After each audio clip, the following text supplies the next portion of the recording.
Hola, bienvenido al audiolibro de la historia de la redención.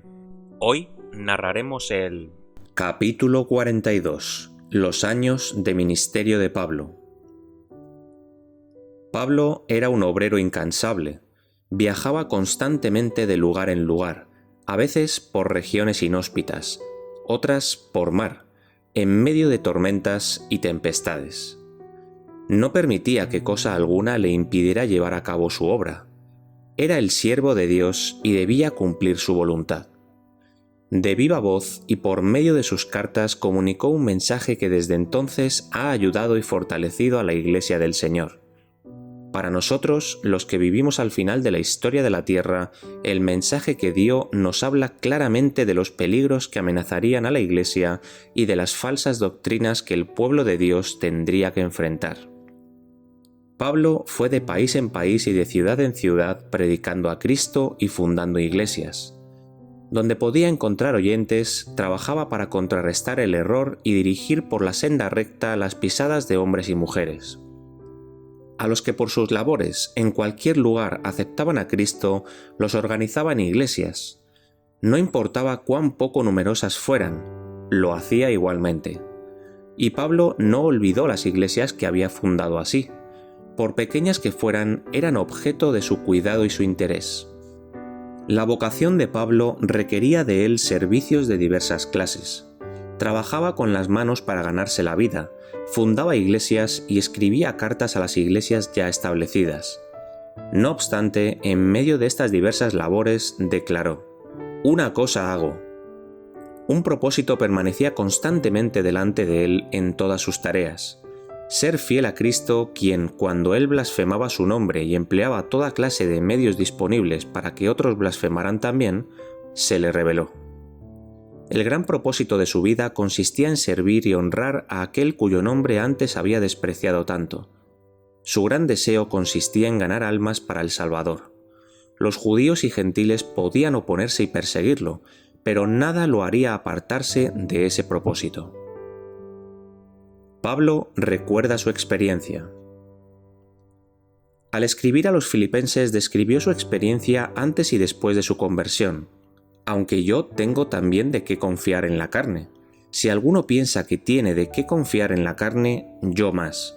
Circuncidado al 8º día, del linaje de Israel, de la tribu de Benjamín, hebreo de hebreos. En cuanto a la ley, fariseo. En cuanto a celo, perseguidor de la iglesia. En cuanto a la justicia que es en la ley, irreprensible.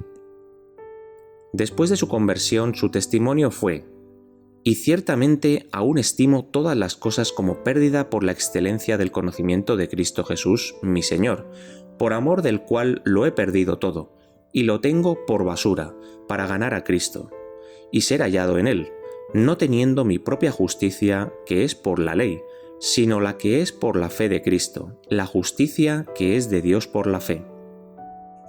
La justicia que hasta ese momento había creído que era tan valiosa, ahora le parecía carente de valor.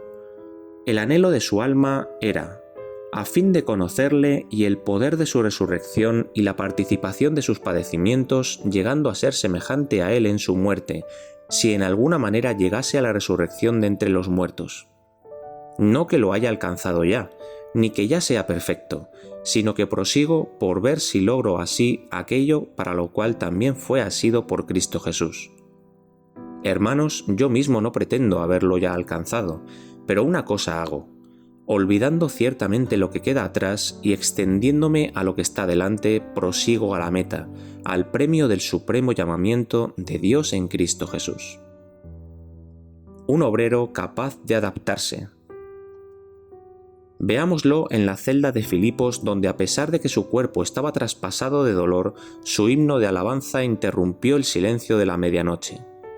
Cuando el terremoto abrió las puertas de la cárcel, nuevamente se escuchó su voz en las palabras llenas de gozo que dirigió al carcelero pagano: «No te hagas ningún mal, pues todos estamos aquí, todos en su sitio, contenidos por la presencia de un compañero de prisiones». El carcelero, convencido de la realidad de la fe que sostenía Pablo, interrogó acerca del camino de la salvación y se unió con toda su familia al grupo de perseguidos discípulos de Cristo. Veamos a Pablo en Atenas, frente al concilio del Areópago, cuando enfrentó la ciencia con la ciencia, la lógica con la lógica y la filosofía con la filosofía. Notemos cómo contacto nacido del amor divino señaló a Jehová como el Dios desconocido que sus oyentes estaban adorando sin saberlo, y con palabras escritas por uno de sus poetas les presentó al Padre, de quien ellos eran hijos. En una época cuando se daba tanto valor a las castas, cuando los derechos del hombre como tal eran totalmente desconocidos, escuchémosle presentar la gran verdad de la fraternidad humana, cuando declaró que Dios de una sangre ha hecho todo el linaje de los hombres, para que habiten sobre toda la faz de la tierra. Y a continuación mostró cómo en todo el trato de Dios con los hombres corre como un hilo de oro su propósito de gracia y misericordia, y les ha prefijado el orden de los tiempos y los límites de su habitación, para que busquen a Dios si en alguna manera palpando puedan hallarle, aunque ciertamente no está lejos de cada uno de nosotros.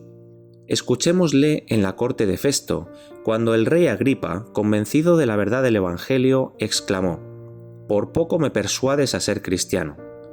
Con qué gentil cortesía respondió Pablo señalando sus propias cadenas: «Quisiera Dios que por poco o por mucho, no solamente tú, sino también todos los que hoy me oyen, fueseis hechos tales cual yo soy, excepto estas cadenas». Y así pasó su vida, según su propia descripción.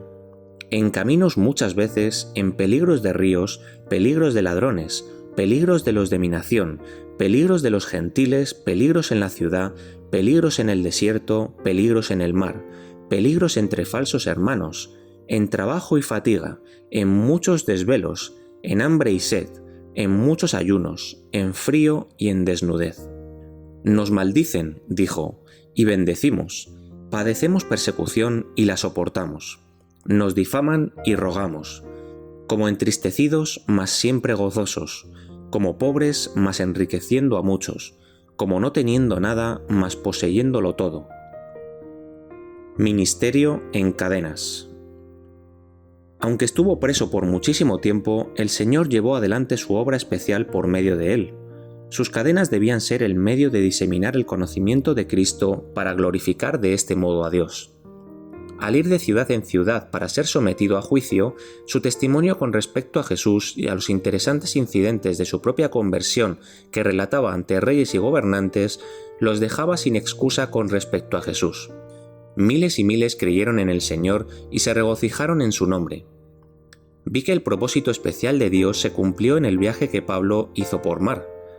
Era su plan que la tripulación del barco pudiera presenciar el poder de Dios manifestado por medio del apóstol, que los paganos también oyeran el nombre de Jesús y que muchos se convirtieran por las enseñanzas del discípulo y al presenciar los milagros que llevó a cabo. Los reyes y gobernantes se sentían encantados por sus razonamientos y cuando con celo y con el poder del Espíritu Santo predicaba a Jesús y relataba los acontecimientos interesantes de su propia experiencia, la convicción se apoderaba de ellos de que Jesús era el Hijo de Dios.